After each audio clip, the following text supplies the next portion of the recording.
Olá, sejam muito bem-vindos a mais uma edição do Ginecologicamente Falando, o podcast do Departamento de Ginecologia e Obstetrícia da Universidade Federal de Pelotas. Eu sou a Mariana Caran, estudante de medicina da UFPEL, e no episódio de hoje vamos falar sobre um tema super importante e frequente no nosso cotidiano, a litíase renal, também chamada de nefrolitíase ou cálculo renal e popularmente conhecida como pedra nos rins. Todo mundo conhece alguém que já teve, ou pelo menos já ouviu falar da famosa e temida cólica renal, que é considerada uma das piores dores na medicina. Muita gente até compara a sua intensidade com a dor do trabalho de parto. E a principal causa da cólica renal é justamente a nefrolitíase, o assunto que vamos focar hoje. Segundo dados da Sociedade Brasileira de Nefrologia, a chance de uma pessoa ter um cálculo renal é cerca de 12%, ou seja, uma a cada 8 pessoas vai ter um cálculo renal em algum momento da vida. E a sua prevalência vem aumentando nos últimos anos, principalmente nos adultos jovens, ali entre 20 e 40 anos. Quer entender um pouco mais sobre esse problema de saúde? Então continua com a gente para aprender o que é o cálculo renal, como ele é formado, quais são os seus tipos, quais sintomas ele dá, quando que é necessário fazer o tratamento medicamentoso ou cirúrgico para a retirada das pedras, quais estratégias nutricionais devem ser propostas a fim de prevenir a formação de novos cálculos e quando que eu devo procurar um atendimento médico. E você já ouviu falar sobre o chá de quebra-pedra? Será mesmo que ele funciona? E para bater esse papo com a gente e responder todas essas perguntas de forma descomplicada e cientificamente comprovada, convidei o Dr. Saulo Recuero, médico graduado na Faculdade de Medicina da Universidade Católica de Pelotas, no Rio Grande do Sul, urologista formado pelo Hospital de Transplantes Euríclides de Jesus Zerbini, Hospital Brigadeiro, Centro de Referência do Homem no Estado de São Paulo, doutor em urologia pela Faculdade de Medicina da Universidade de São Paulo e cirurgião robótico do Hospital Moinhos de Ventos de Porto Alegre. Seja muito bem-vindo, Dr. Saulo, é um prazer ter você conosco. É um prazer grande, Mariana, um prazer grande estar fazendo parte desse projeto de vocês muito bacana, vinculando a tecnologia, né, que é uma coisa que a gente trabalha bastante, para agregar conhecimento para a população e para os próprios acadêmicos, né, para os próprios alunos da Faculdade de Medicina, que a gente pode propagar essas ideias aí, literalmente rompendo várias barreiras, né. Com certeza. E para iniciar a nossa conversa, Dr. Saulo, explica melhor para a gente o que é o cálculo renal e quais são as suas principais causas. Então, Mariana, o cálculo renal nada mais é que o acúmulo de vários cristais, né, no trato urinário. Então, conforme a gente se alimenta, a gente vai eliminando algumas substâncias pela urina, e quando a gente tem um excesso de alguns cristais, eles acabam sendo eliminados e eles vão começar a se agrupar dentro dos rins, né? Então, os cálculos renais são formados através do acúmulo desses cristais, onde eles se agregam e formam pequenas pedrinhas dentro do rim. Pedrinhas que podem ser pequenas, mas também podem ser bem grandes, né? Com relação às causas, existem várias causas, tá? Mas talvez as causas que a gente mais deva chamar atenção é a baixa ingesta de água, né? Hoje é uma coisa que a gente bate bastante a tecla no consultório, com os pacientes, até os próprios familiares, né? Que a ingesta de água é uma coisa extremamente barata e extremamente eficaz para tratar vários problemas.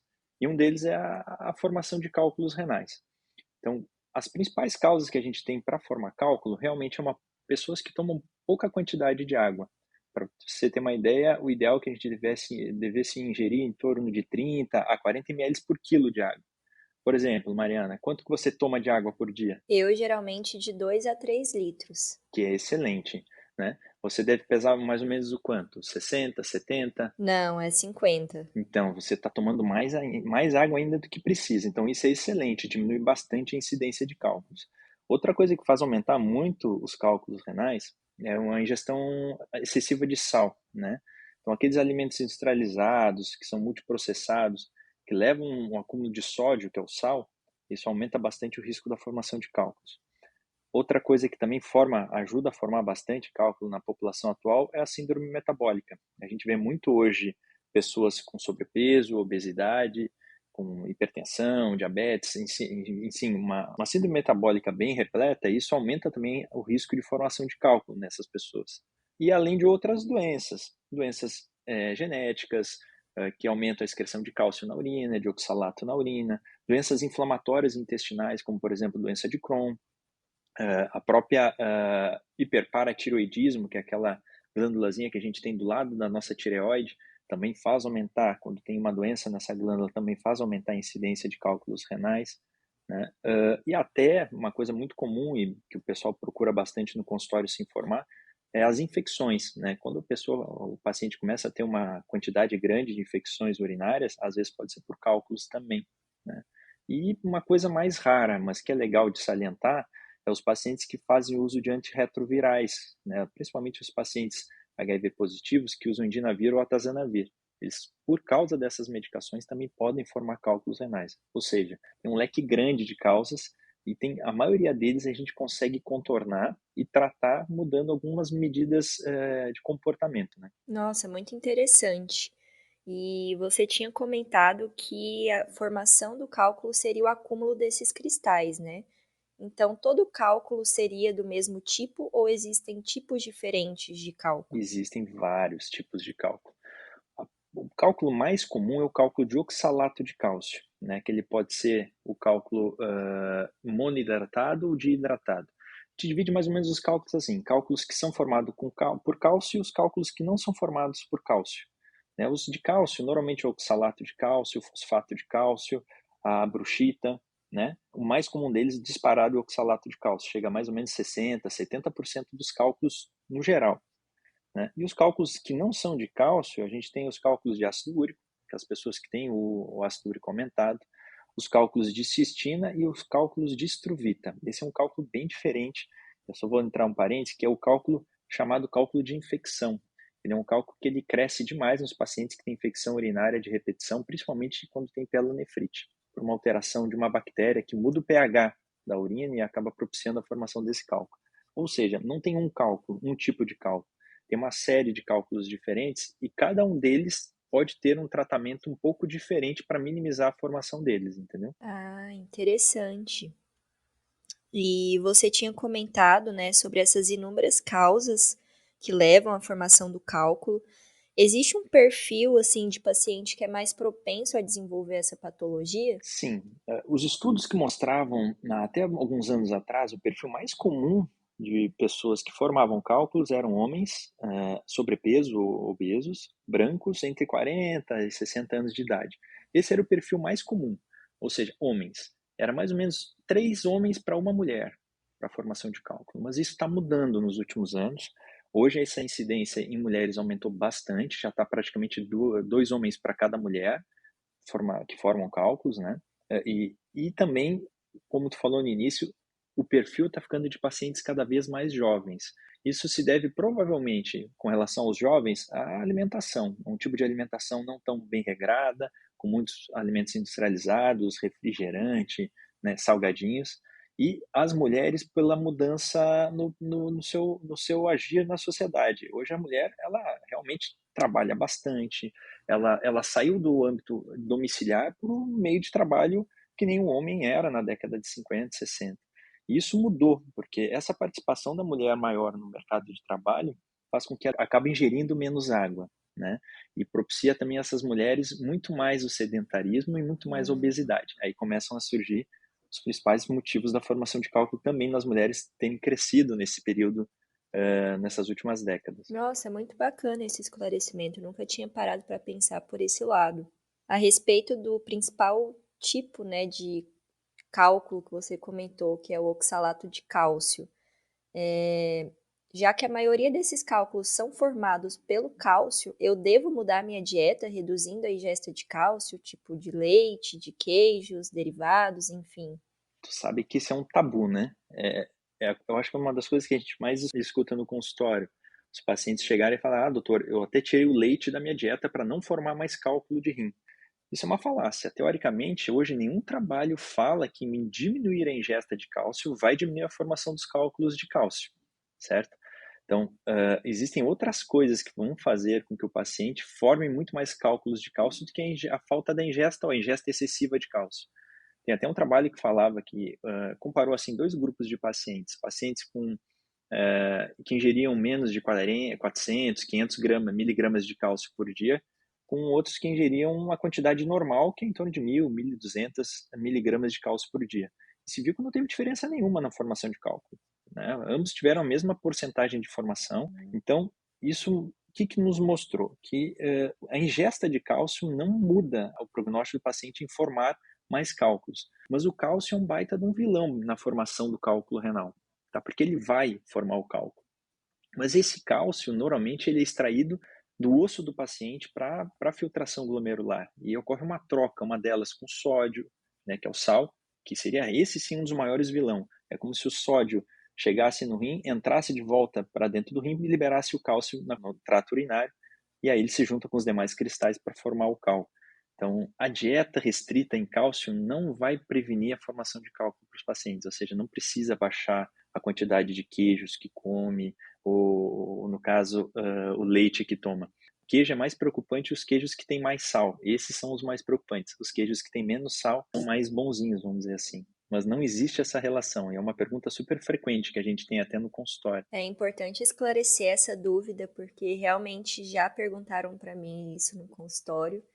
E também tenho certeza que com acesso às informações na internet, o paciente vai lá ver que o principal tipo é de oxalato de cálcio e já reduz, né, ou até tira da dieta alimentos ricos em cálcio para tentar prevenir, e que não é uma orientação médica, né? Exatamente. É bem comum esse tipo de conduta de alguns pacientes. E eu tinha comentado anteriormente sobre a cólica renal, que é uma urgência urológica que leva o paciente a procurar imediatamente o pronto-socorro, né, devido à intensidade da dor. Para o pessoal entender melhor, toda cólica renal é desencadeada por cálculo ou existem outros diagnósticos diferenciais que também podem levar à cólica? Bom, então isso é uma coisa bem comum, o paciente relatar cólica abdominal. A cólica abdominal pode ter várias origens, né? Nem sempre é de rim. A de rim é até bem característica, que eu vou falar um pouquinho mais na frente. Mas existem cólicas intestinais, são cólicas bem comuns, né? Ou seja, a musculatura lisa do intestino, ela faz uma contração e dá dor. Bem comum nas diarreias, infecções intestinais, doenças inflamatórias intestinais, o próprio estômago, né? Nas gastrites. Existem cólicas uterinas, vocês mulheres sofrem mais, a gente não conhece, né? Dizem que é bem dolorosa, e a cólica é aquela dor, né? Uma dor em aperto e cíclica, né? E essa é a característica do termo cólica. E as cólicas renais, elas têm várias causas, mas como é que ela funciona inicialmente? Ocorre a cólica no rim por alguma obstrução. Então, quando a gente pensa em cálculos, quando tem algum cálculo no canal, ele dificulta a drenagem desse rim, e esse rim acaba distendendo e tendo a contração para tentar eliminar esse cálculo da musculatura lisa, e piora e vem a cólica. A cólica renal, normalmente, ela tem momentos distintos, mas quando a cólica é inicial, lá com o cálculo no início no rim, ou recém iniciando o seu trajeto no canal do ureter, a cólica tende a ser mais lombar. E não é lombar baixa, é próximo do gradil costal, próximo das costelas, lá em cima. Aí depois essa cólica vai migrando mais para a região anterior do abdômen até a região da pelve. Então, pode ser por cálculo, então, as cólicas renais, mas também pode ser cólicas renais causando por alguma outra obstrução, como, por exemplo, uma patologia chamada estenose de Jupe. A estenose de Jupe é um estreitamento fisiológico por alguma outra obstrução, por um vaso ou até por uma lesão por um cálculo que já passou nesse canal do ureter, que fecha um pouco do canal do ureter e faz com que a urina tenha dificuldade de passar. Então, a estenose de Jupe pode ser uma causa de dor também. E além de eliminação de coágulos. Por exemplo, o paciente teve um trauma ou teve até um cálculo no rim, ele está tendo às vezes uma cólica por um coágulozinho que está descendo pelo canal. E por fim, aí são os mais preocupantes, são as cólicas já por algum grau de obstrução do ureter, do canal do rim, por um tumor. Esses talvez sejam os casos mais dramáticos, porque aí o tratamento é bem diferente, tem de ser um tratamento bem mais agressivo. Mas então as cólicas abdominais têm várias causas, e a cólica renal, ela tem uma característica diferente por ser mais lombar, mais nas costas, normalmente de um dos lados, né? E tende a ser bem forte, de grande intensidade, como tu falou no início. Lembra bem uma cólica de dor de parto, alguns pacientes relatam, sendo uma das dores mais difíceis de controlar na medicina. Doutor Saulo, então vamos pôr uma situação. Chega um paciente no PS apresentando essa clínica clássica que você acabou de comentar e ele espere um cálculo na urina. Como que eu vou prosseguir a partir dali? Além, né, óbvio, de fazer a analgesia para esse paciente, eu devo solicitar algum exame? Eu devo encaminhar para um especialista? O que que eu vou fazer? Deve sim. Na verdade, assim, primeiro, se chegar o paciente no pronto atendimento, no pronto-socorro, dizendo que eliminou o cálculo, normalmente ele já vai estar aliviado da dor, mas ele ainda pode ter algum desconforto. Quando isso acontece, a gente só tende a medicar, tá? E liberar ele para casa para fazer um acompanhamento depois com o médico. Tem que ser um urologista? Não, não é sempre necessário que seja urologista. Seria o cenário ideal, mas poderia ser com um médico clínico fazer esse acompanhamento, né? O porquê que ele teve a cólica, fazer uma investigação um pouco mais a fundo dos motivos dele ter essa cólica. Então, existem alguns exames que podem ser feitos para a gente fazer essa avaliação, né? Como, por exemplo, um ultrassom, que é um exame bem simples, que pode tentar avaliar se tem outros cálculos no rim que possam justificar uma futura outra cólica desse paciente, né? E nesses casos, assim, qual medicamento que é comprovadamente melhor para aliviar a dor desse paciente? Os analgésicos, em geral, todos tendem a funcionar. Então, por exemplo, medicamentos como dipirona, paracetamol, são medicamentos que podem ser utilizados, mas os que mais têm potência e eficácia são os anti-inflamatórios e os antiespasmódicos, como o diclofenaco, a escopolamina, o cetoprofeno. São medicamentos que vão ajudar a controlar a dor, no caso do anti-inflamatório, e os antiespasmódicos diminuir a contração, a cólica dessa musculatura lisa. Então, esses são os medicamentos que melhor funcionam. Em casos refratários, normalmente esse paciente já deve ser encaminhado para uma avaliação médica, mas pode ser utilizado opioides, né, como a morfina ou até o tramadol, o tramal, que são medicamentos mais fortes. Mas quando chega nesse patamar é que talvez o tratamento clínico não vá funcionar tão bem. Existe um medicamento que a gente às vezes utiliza, que são os medicamentos chamados alfa-bloqueadores. Os alfa-bloqueadores são utilizados mais rotineiramente para o tratamento da hiperplasia benigna prostática. É uma medicação que faz o relaxamento da musculatura lisa do trato urinário. Então ele relaxa o colo da bexiga, o colo da próstata, e o paciente urina mais fácil. Mas, poxa, Saulo, se é um remédio para próstata, por que que se usa em mulheres, ou pode se usar em mulheres, ou pode se usar em casos de cólica renal? A gente usa sim porque tem alguns estudos que mostram que tende a melhorar a dor dos pacientes e também auxiliar, talvez, na eliminação de cálculos, né? De cálculos até de tamanhos menores. Mas é um tratamento ainda um pouco questionado, mas a gente tende a utilizar isso na prática clínica. Ah, muito bacana. Eu, na minha prática, nunca tinha visto associar um alfa-bloqueador. Exato, a gente associa, como por exemplo a doxazosina ou a tansulosina.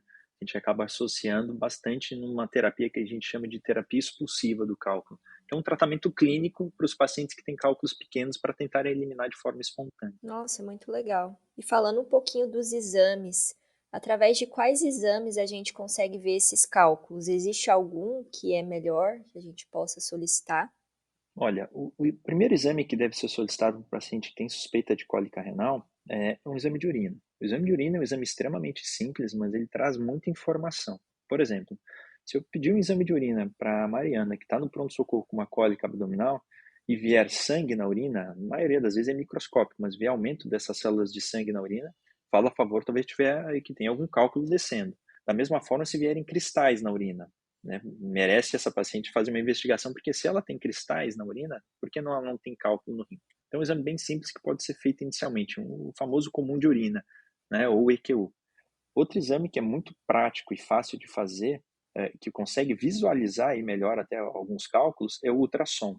O ultrassom renal, ele é muito bom, ele consegue ver cálculos renais acima de 5 milímetros. Cálculos menores que isso, às vezes, é um pouco mais difícil de visualizar, ou seja, microcálculos, né? E também o ultrassom tem um detalhe um pouco ruim dele. O ultrassom ele consegue visualizar bem os cálculos quando estão no rim ou no inicinho do canal do ureter, lá em cima.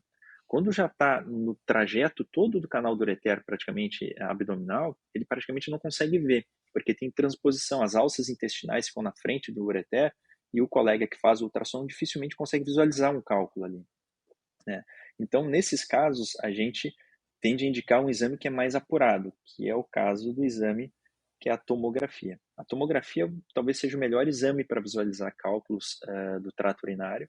Ela tem uma sensibilidade super alta, em torno de 98, quase 100%. Então é um exame muito bom, muito sensível e muito específico para avaliar cálculos renais. Os cálculos, quando a gente vê ele através de exames de imagem, eles podem ter diferentes formatos e tamanhos, né? Isso faz alguma diferença? Faz bastante. Imagina assim, existem cálculos que têm vários tipos de formatos e tamanhos. Vamos pensar num cálculo que tem um formato como se fosse um charutinho, onde ele é comprido, mas não é largo, ele é mais fininho. Esse é um cálculo que tem uma chance maior de sair quando está no canal do ureter. Diferente de um cálculo que é totalmente mais quadrado, mais redondo, ele pode ter uma dificuldade maior. Da mesma forma, a superfície dele. Os cálculos lisos, eles tendem a descer mais facilmente pelo canal do ureter. Já os cálculos que têm mais espículas, como se fossem pontinhas de cristais na superfície dele, às vezes é mais difícil de descer, porque ele pode ficar preso na mucosa do canal do rim, ou até no próprio rim, e isso dificulta muito a descida dele. Então, o tamanho, a formação dos cálculos fazem bastante diferença, às vezes, na eliminação desses cálculos para conseguirem sair de forma espontânea nos pacientes. E geralmente até que tamanho a gente consegue expelir espontaneamente esse cálculo? Então, talvez seja uma das maiores polêmicas, né? O cálculo ureteral varia muito de paciente para paciente, tá? Uh, em números que os trabalhos nos mostram, é que assim, cálculos abaixo de 5 milímetros têm uma probabilidade de em torno de 70% de saírem sozinhos. Não é 100%, é 70%. Ou seja, tem bastante gente que não consegue eliminar cálculos pequenos, né? Então, é muito comum na prática clínica a gente ver os homens, principalmente homens, né, altos, que têm o canal do ureter um pouco mais estreito, não conseguir eliminar o cálculo de 3, 4 milímetros. Em compensação, mulheres parece ter uma facilidade maior de eliminação de cálculos, então conseguem eliminar cálculos até maiores. Mas os trabalhos nos dizem que em torno de 70% das pessoas com cálculos abaixo de 5 milímetros conseguem eliminar. E cálculos acima de 6 milímetros já vai caindo a probabilidade, cai para 35, para 20, para 10, para 5%, dependendo do tamanho do cálculo. Mas a gente já vê pacientes eliminarem cálculos até de 1 centímetro, mas varia muito dessas características que a gente falou antes, do tamanho do cálculo, da superfície do cálculo, do formato que esse cálculo tem para conseguir ser eliminado. Então, o cálculo tende a sair sozinho? Sim, quando é principalmente menor que 5 milímetros. Já cálculos acima disso, às vezes a dor de cabeça é tão grande que a gente acaba tendo que instituir algum tratamento antes. Entendi. É super importante a gente saber, então, o tamanho para indicar também o tratamento correto, né? Exato. E para te ter uma ideia, tu acredita que tem cálculos que variam muito de tamanhos? E tem cálculos que podem ficar em tamanhos tão grandes dentro do rim, que são os chamados cálculos coraliformes. Esses cálculos podem ter volume, às vezes, de 5, 6 centímetros dentro do rim, e eles parecem literalmente corais do mar. Então, são cálculos bem grandes, e cálculos que ocupam literalmente todo os cálices renais, né? Para o pessoal mais leigo que está assistindo ou escutando, o cálculo coraliforme é como se fosse, ele tivesse vários bracinhos, então ele não é um cálculo redondinho, ele é um cálculo bem irregular e bem grande, dependendo da anatomia do rim, às vezes ele pode ter tamanhos incríveis assim. Então, depende, esse é um cálculo que jamais vai sair, esse é um cálculo que precisa de algum tratamento realmente para resolver o problema dele, né? Falando um pouquinho então do tratamento, existe tanto o tratamento medicamentoso como cirúrgico, né? Que vai depender então do tipo de cálculo, do seu tamanho. Fala um pouquinho sobre os diferentes tipos de abordagem. Então, as abordagens vão realmente depender muito do tamanho dos cálculos e da localização e da dureza desses cálculos. Vamos pensar primeiro com relação à localização. Os cálculos que estão dentro do rim são cálculos que a gente precisa de uma abordagem às vezes mais difícil, uma abordagem que a gente tem que subir ou por dentro do canal do ureter até o rim, ou por um furinho nas costas, ou até de outra forma, como por exemplo forma robótica ou laparoscópica, onde a gente faz uma abertura no pelve renal para retirar esses cálculos. Os cálculos renais, eles são os cálculos mais desafiadores, vamos dizer assim. Então, até melhor, vou deixar ele para o segundo plano. Vamos falar dos cálculos que estão no canal do ureter. Os cálculos que estão no canal do ureter, a gente praticamente divide em dois tipos. Os cálculos que estão no canal do ureter próximo da bexiga e os que estão próximo do rim. Os cálculos que estão próximo da bexiga, normalmente eles podem ser submetidos a dois tratamentos. Ou o tratamento cirúrgico, ou o tratamento com uma ondas de ultrassom que a gente chama de litotripsia extracorpórea. A litotripsia, para o pessoal entender, é uma tecnologia já bem antiga, hoje até menos utilizada, mas ela é usada principalmente para cálculos que estão no canal do ureter ou cálculos que estão no rim, só que são utilizadas para cálculos moles. A gente classifica os cálculos renais por uma densidade pela tomografia que a gente chama de unidades Hounsfield. Para vocês terem uma ideia, né, existem pedras no dia a dia que a gente conhece no chão, que são pedras moles, que a gente aperta com a mão, ela esfarela, e tem pedras que são muito duras. Nos cálculos renais ocorrem exatamente da mesma forma. Então, a litotripsia extracorpórea é indicada para cálculos moles, densidades de 500, 800 unidades Hounsfield. Então, são cálculos mais amolecidos, que não é a maioria deles, tá? A maioria dos cálculos são mais duros. E aí esse tipo de tratamento não funciona bem. A litotripsia ela pode ser feita tanto nos cálculos renais, para cálculos até no máximo 1 centímetro, né? E para cálculos ureterais, cálculos menores, né, do que 1 centímetro. Mas é um tratamento que tem cada vez menos uso, porque a eficácia dele não é tão boa quanto os métodos mais modernos que a gente tem hoje. Então vamos lá, o cálculo está no canal do ureter. Se ele está no canal do ureter, na parte mais inferior do canal, mais próximo da bexiga, a gente faz um tratamento chamado de uroteroscopia rígida. É um equipamento com uma câmerazinha, um equipamento bem fininho, que entra por dentro do canal da urina, pelo pênis ou pelo canal da uretra da mulher, e a gente aborda esse cálculo por dentro do trato urinário, sem corte, sem nada. E a gente vai até essa pedrinha e quebra ela com laser e retira esses fragmentos já com uma cestinha, com um basket, que a gente chama. Esses são os cálculos distais, que a gente chama. Existem os cálculos que são os cálculos mais proximais, são os cálculos que já estão próximo do rim, ou dentro do rim, os cálculos renais. Quando os cálculos são pequenos, até 2 centímetros, a gente pode fazer um tratamento com ureteroscopia flexível. Diferente da rígida, que é um aparelho rígido, como fala o nome, a flexível é como se fosse um aparelho de endoscopia, que entra pelo canal do rim, né, com outros equipamentos que a gente utiliza, e vai até o cálculo no cálice renal, ou até na pelve, ou até no ureter proximal, e também quebra esse cálculo com laser. Depois de fragmentar o cálculo, a gente tira os fragmentos maiores com uma cestinha, ou faz uma técnica chamada dusting, que é a técnica da poeira. A gente vai literalmente pulverizar o cálculo e formar ele pequenos grãozinhos de pó que vão ser eliminados depois na urina. Esses tratamentos são para cálculos até 2 centímetros. Tá? Quando os cálculos já estão acima de 2 centímetros, ou cálculos mais duros até, a gente tende a mudar a abordagem, porque o tratamento com laser é um laser muito pequeno, então a gente não consegue ter tempo hábil para conseguir fragmentar cálculos grandes. Muitas vezes sobra muito fragmento e a gente não consegue resolver o problema do paciente. Aí a gente vai para o tratamento chamado de cirurgia percutânea. A cirurgia percutânea já é um furinho nas costas. Olha, mudou totalmente a abordagem. Antes ela pelo canal, não tinha corte nenhum, então tende a ser um tratamento bem mais rápido para o paciente de recuperação, para mudar para um tratamento um pouco mais agressivo, onde a gente faz um furinho pelas costas do paciente, de forma que a gente funcione exatamente os cálices que nos interessam dentro do rim. A gente faz dilatação desses cálices para entrar um equipamento mais grosso até que uma caneta dentro do rim, para começar a quebrar os cálculos com algumas ondas de energia que a gente tem, como por exemplo balístico ou ultrassônica, e quebrar esses cálculos volumosos. Então, esse é o tratamento preconizado para cirurgias como do cálculo coraliforme ou das pedras maiores do que 2,5 centímetros. E ainda tem a opção do tratamento através da cirurgia robótica ou laparoscópica, mas isso já a gente não faz tanto quanto essas outras abordagens. Então, tem uma série de opções, de formas que a gente pode tratar o cálculo, né?